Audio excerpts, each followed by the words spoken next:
It only took less than a week for us to apprehend John Upton. The man was clearly no professional criminal on the run, but he left a grisly scene in his home that would turn the gaze of any psychotic killer. We found his wife's body in the kitchen, her hands bound with bruises on the neck, waist, and buttocks, a knife buried in her back, surrounded by multiple other stab wounds. Next to her body was their own adolescent daughter, bound and bruised in much the same way, but her body was hung by a ceiling fixture. It's difficult not to get emotional when witnessing something like that, especially when impartiality is expected. Looking that pathetic, twisted man in the eye, I struggled to remind myself that the investigation was not yet complete, that there was a small sliver of a chance that that man was innocent. But it seemed unlikely to me on the account of the fact that he apparently had a flight booked for Europe, and combine that with the fact that autopsy reports revealed the victims had died the day before Upton had started missing work. Sometimes you don't want to believe that such a straight-laced, upstanding citizen such as he would commit murder in such a horrible fashion. But then we hardly expect it from our own loved ones. Despite myself, I did get a sort of satisfaction watching Upton squirm as he was arrested. Honestly, I half expected him to be the calm, collected type of murderer, but to my delight, we found him close to tears and hyperventilating. He was almost delirious since we caught him sleeping that morning under a highway bridge. His belongings were scarce, as if gathered together in haste. Though he had the wherewithal to leave his cell phone, he still brought with him his credit card, and just one transaction at an ATM led us straight to him. From what I heard, he was thrown into the holding cell. He was begging for his journal, which was confiscated upon his arrest. I remembered opening the first page of that journal the same day. The first page was nothing more than an oddly worded account 20 years before. What struck out to me more, though, was the crude inscription made on the inside of the cover. The symbol of an arrow coming full circle with an X crossing it out, followed by "Keep Running" written in capital letters. I assumed the symbol meant something to him, reminded him to keep running from the law. The journal remained in evidence, but was hardly a point of interest, as both the circumstances and forensic evidence combined was enough to get a solid conviction. Besides, when the rest of the investigation team read the first several pages of the journal, they found, as I had, nothing more than general accounts of the day. I found myself curious, however, at the choice of words made on the first page. Saturday, August 14th, 1999. Well, it's more like the 18th for me. Wrote here yesterday, but now it's gone. Going to keep recording in here until I get a full grasp of the system. Maybe eventually I could keep track of the pattern, and it'll stick like muscle memory, and I won't have to think about it anymore. Lots of things to try and experiment with, and the possibilities are endless. For now, I'll play it safe and get test answers. Easy A's. Now, Upton was certainly an odd kid, and there's no telling what most of his writing meant, seeing as how it may have only made sense at the time. Regardless, I was tempted to read more, thinking that somewhere in that scribbling would be the key to uncover what created his unassuming, white-collar family man with secret homicidal intentions. Unfortunately, I was not afforded the time to delve into the journal. I had my duties to be present for the trial as part of the investigation, which was beginning very quickly. The defense wanted to put a hold on the trial so that they may put a proper case together, but in light of the wide publicity the crime had, the public demanded swift justice. It seemed that Upton and his attorney were attempting to make a plea of insanity, as reports came in from the detention center that Upton claimed he was suffering from amnesia. I had my doubts, of course, but Arnold, a personal friend of mine that guards those cells, confided in me that he felt uneasy about how consistent the signs were. Every single day, Upton would wake in a total panic, not knowing where he was or what had happened. It struck Arnold particularly that Upton would scream the exact same phrases every morning during his manic episodes. He also consistently begged for a scrap of paper and to only borrow a pencil for a few seconds. With pressure from his attorney and an ounce of curious sympathy from Arnold, Upton was given the items he requested. Arnold managed to catch a glimpse of what he had written on the page. He described it to me as the very same symbol of the crossed-out circular arrow inside the cover of his journal. This time, however, he wrote, "Corey and Kelly are dead," below the symbol. Upton's demeanor changed since then, suddenly breaking his morning routine to quiet contemplation, though still with a considerable amount of fear. Before long, he suggested to his attorney that a lie detector test would prove his innocence. Upton was warned that polygraphs were inadmissible in court, but nonetheless, he persuaded his attorney that his intention is to prove the veracity of his amnesia to play into his insanity plea. To begin, the machine was calibrated as to remove all doubt of mechanical failure. Upton was first asked simple questions like his name and favorite color, and he was to answer twice, first with the truth, and then a lie. His initial answers were John Hall Upton and blue, followed by Benjamin Franklin and yellow. The graph spiked wildly following the lie, and Upton expressed his satisfaction with the validity of the test. A series of questions, half of which duplicated each other with a different choice of words, seemed to confirm his sincerity that he had no memory of the crime, nor any day since his arrest. The examiner was confident with the results, that no countermeasures were employed to beat the test, and Upton passed beyond a shadow of a doubt. All but one answer was answered truthfully, and unfortunately, the results only raised more questions than it answered. When asked if Upton had killed his family, reports say that he hesitated, but eventually answered no. This answer was revealed to be deceptive. However, Upton was asked the question a second time, this time specifying if he had killed his family in mid-August of 2019. The autopsy reports estimates the time of death to be the night of August 12th. He answered no a second time, but this answer was truthful. During the eventual trial that proceeded, the defense decided not to compound the insanity plea with the polygraph results. Their decision was met with little resistance from Upton, as he claimed to not even remember taking the test. I noticed that throughout the trial, Upton continuously took notes. Given his state, I could only imagine they were things to help him remember the proceedings the next morning. I came to realize later on that my name was apparently recorded in his notes. I assume this was because at a later period, his attorney called the station and requested me by name, that Upton wanted to speak with me the day before his conviction.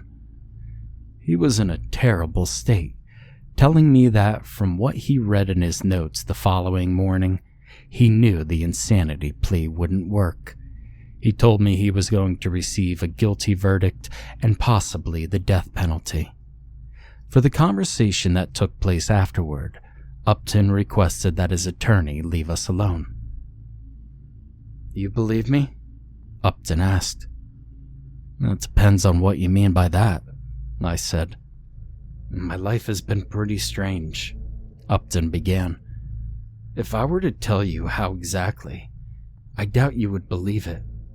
Can you trust a dead man's word?" Well, I'd prefer you just say what you have to say, I said carefully so he wouldn't confuse my curiosity with sympathy.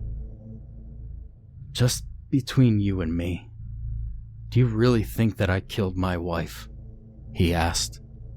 Off the record? Well, I'm inclined to think you did. Yes, I said. And my amnesia, you think I'm faking it? He asked. I wasn't sure how to answer the question. Well, I suppose none of us will know for certain, I said.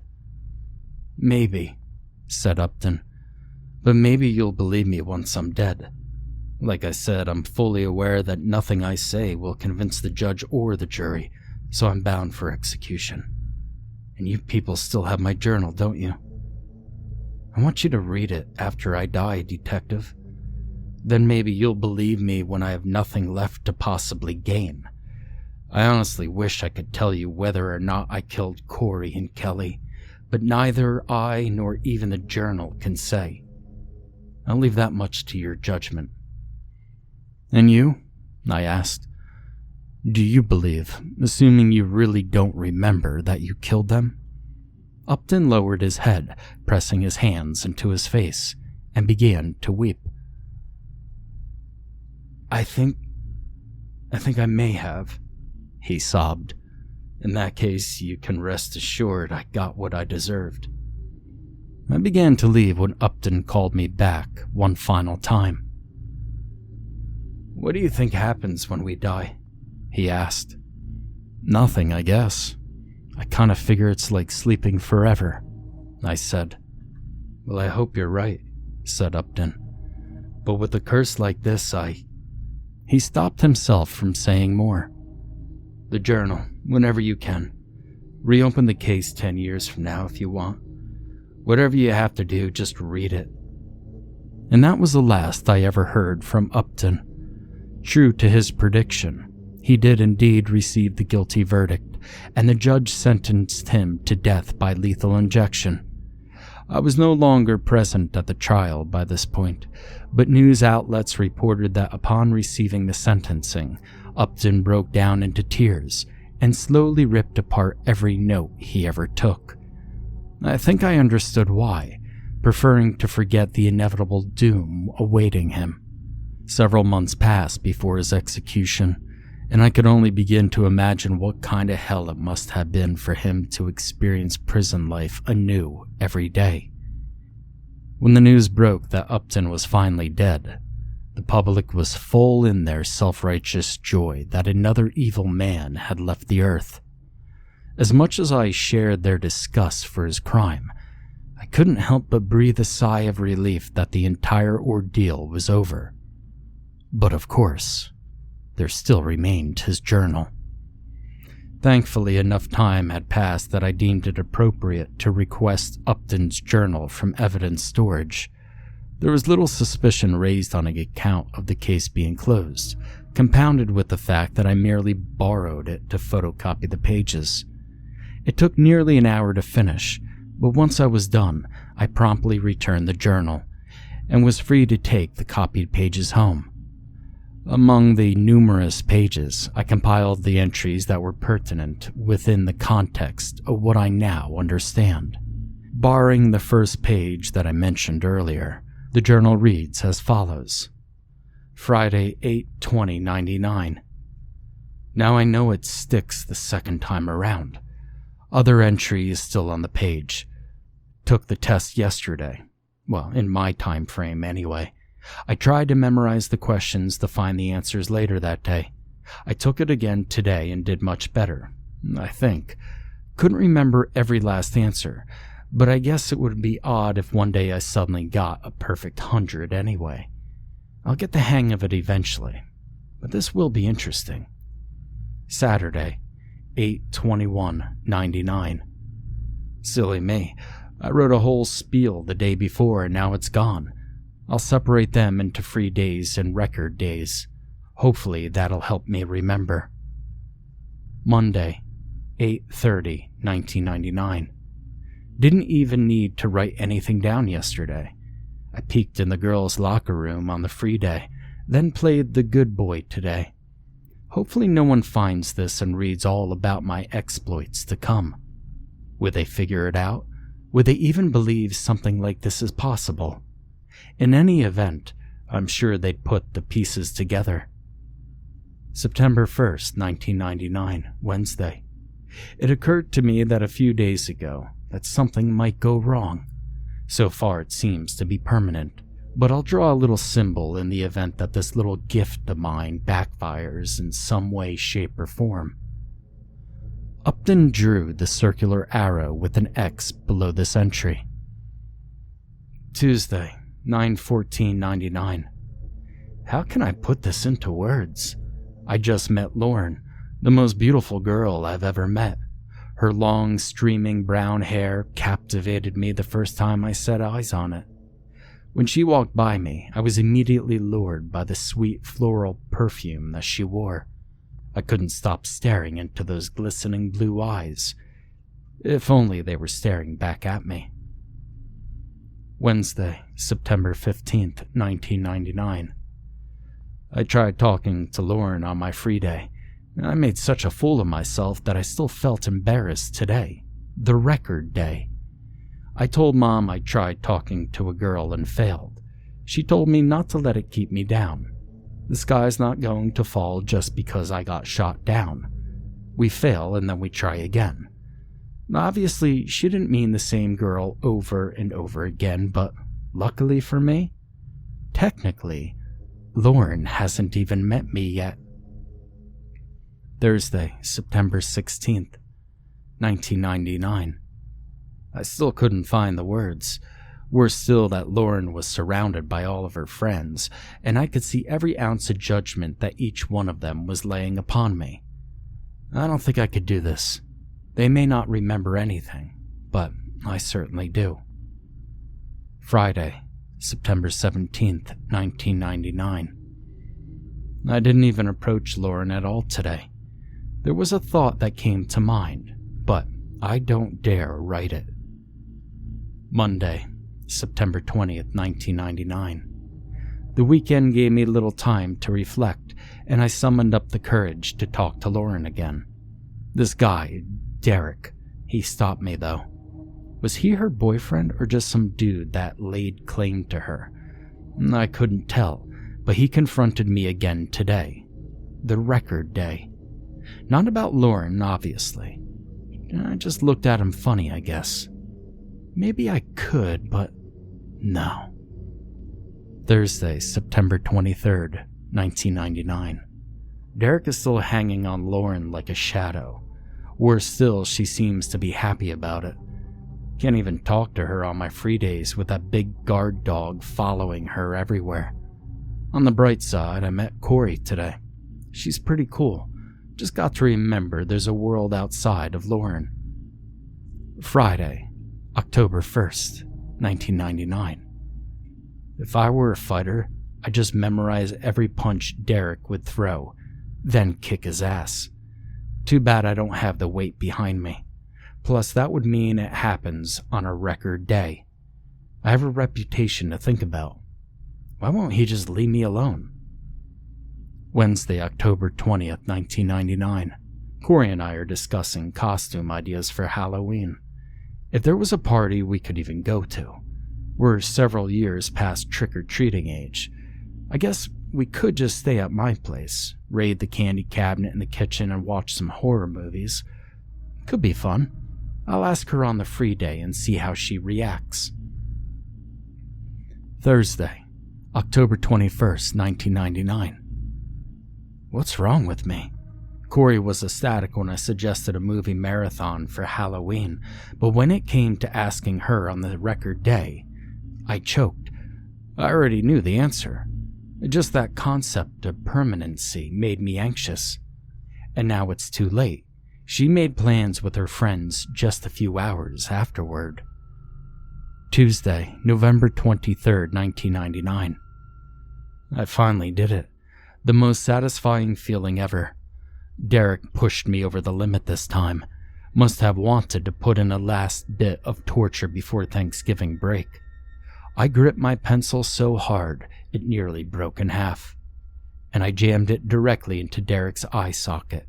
He screamed in pain. The class screamed in horror. They had to drag me away when I began to continually stab Derek in the throat.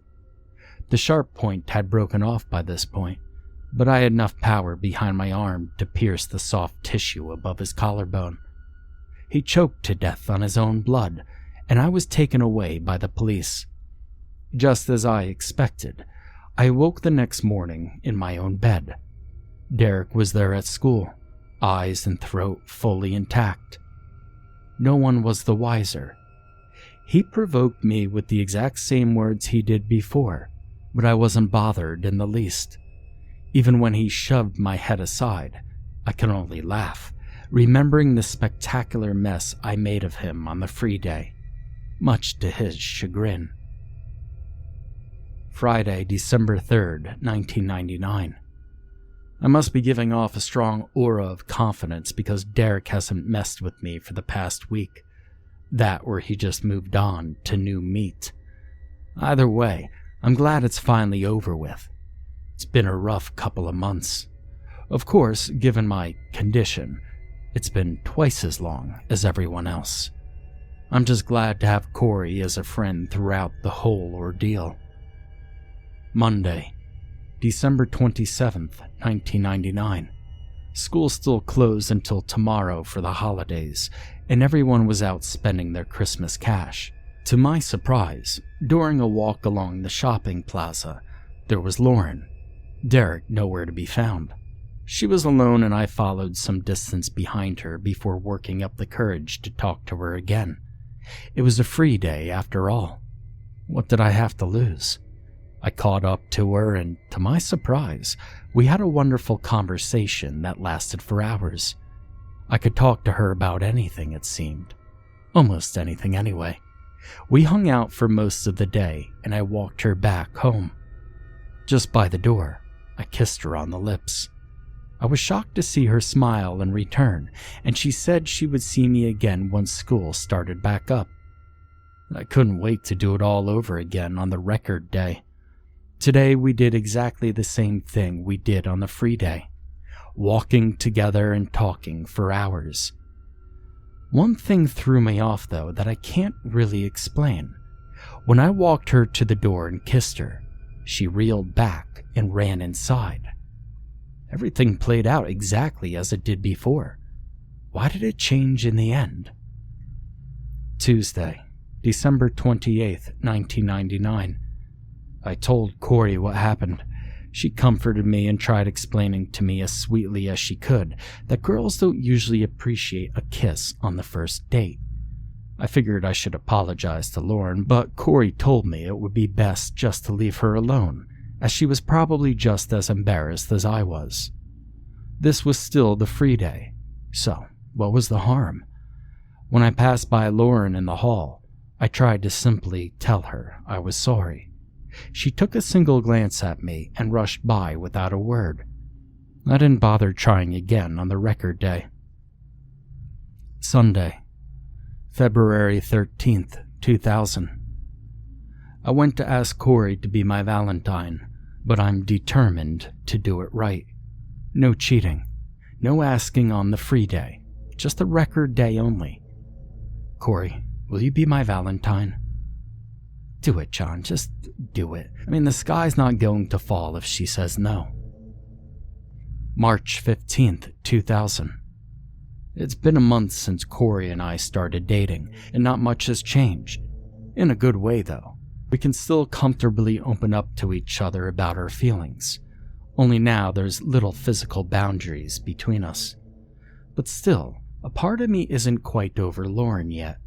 I really do love Corey, but I need to fully commit to her, and I can't do so with this woman constantly in the back of my mind.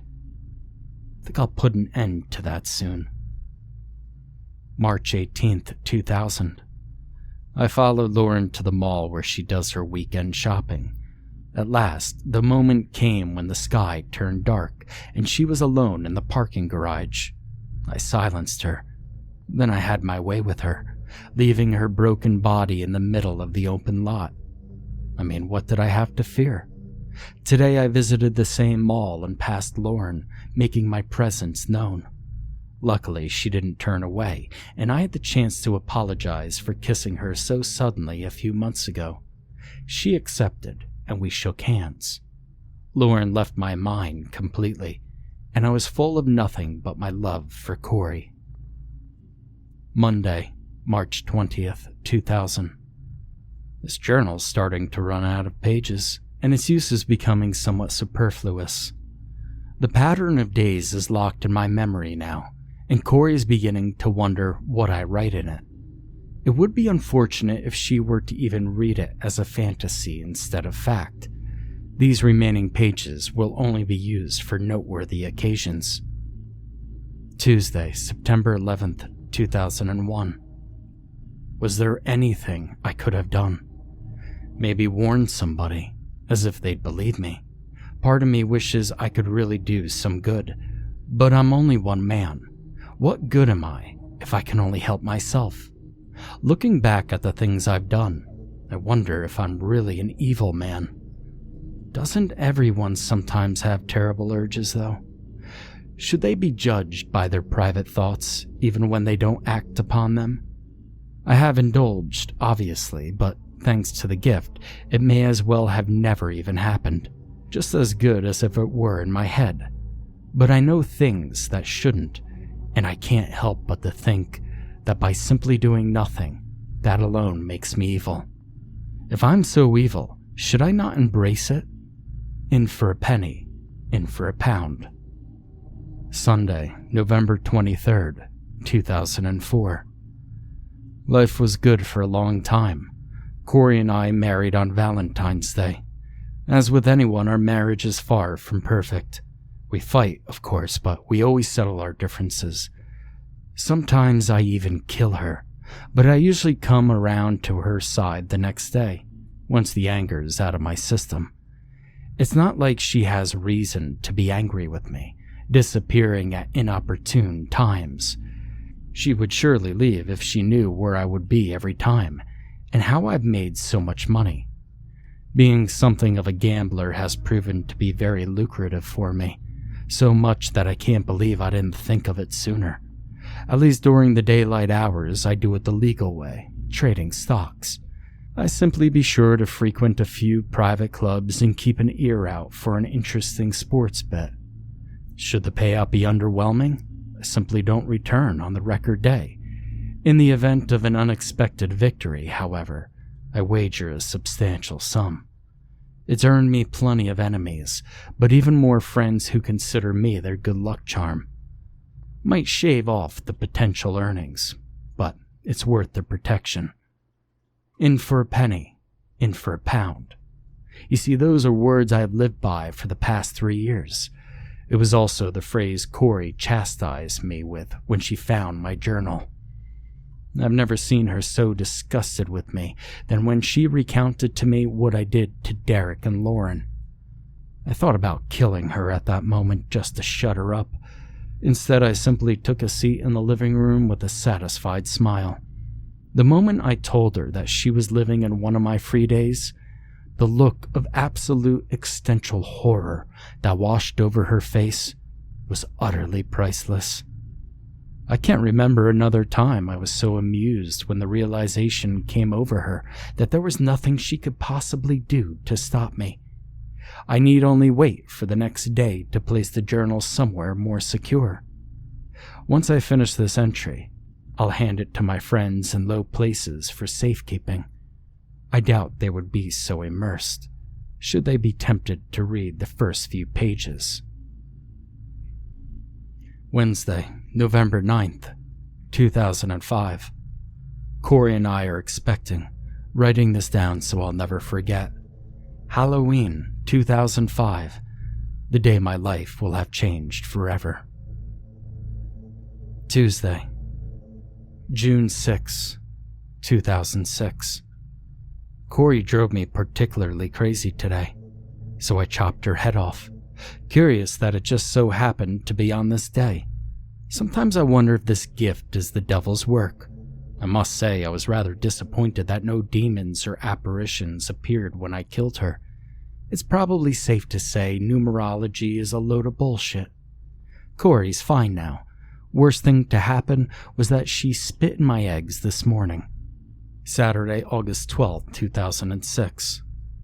Welcome to the world, Kelly Upton. I'll never forget holding you in my arms for the first time. It's a sensation that I'll never get to relive. Even doing it all over just isn't the same. I wish I could just bottle that feeling up and share it with you. Who knows, maybe one day you'll understand. If you're reading this, I firstly hope it's ripped out from the rest of my journal. Should the rest of it be tossed in the fireplace with only this page surviving, know that it's all for the best. Maybe you're reading this to find answers to strange things that are happening to you. Is it deja vu, you might be wondering? I know the feeling, and no, it's not in your head. No, you're not alone. In case you've read up to this point from the beginning of this journal, please don't think any less of me. I would never do anything to hurt you. Dear Kelly, if you have read this far, happy birthday. You've grown into such a beautiful young lady. It kills me to think that one day you'll belong to someone else. What I've written is true. I would never do anything to hurt you. After all, you're reading this on a free day, so this page and everything that's about to happen will be erased. It's just been 13 years since I've fed these dark urges, and I need to finally satisfy them for good so we could go on living as a happy family. You're going to become such a lovely woman when you grow up. Resist if you must. None of it will matter. You'll be alive and well the next morning, and then everything will be back to normal. All my love, Dad. I struggled to hold back the grand swell of emotions that built up in my throat as I read the final page of the journal. True enough, the dead man had nothing to gain, but also nothing to lose. Perhaps he really didn't lose all memory of what he did, and hoped some justice may be served to the real culprit after his death. Amidst the sickening rage, I felt somewhat satisfied that justice was done. Then I was reminded of Upton's last words to me, asking my opinion of the afterlife. He was desperate to believe in an everlasting peace of death. I claim no expertise on his condition, be it temporal, supernatural, psychological, or otherwise. But clearly, whatever force gifted him with such power saw fit to take it away in the most appropriate fashion, and with impeccable timing. I sincerely hope that his curse now grants him a never-ending hell, awakening to his final day in prison. That he is bid farewell by every inmate who despises him, and ends every night in paralysis with liquid fire injected into his veins for an eternity.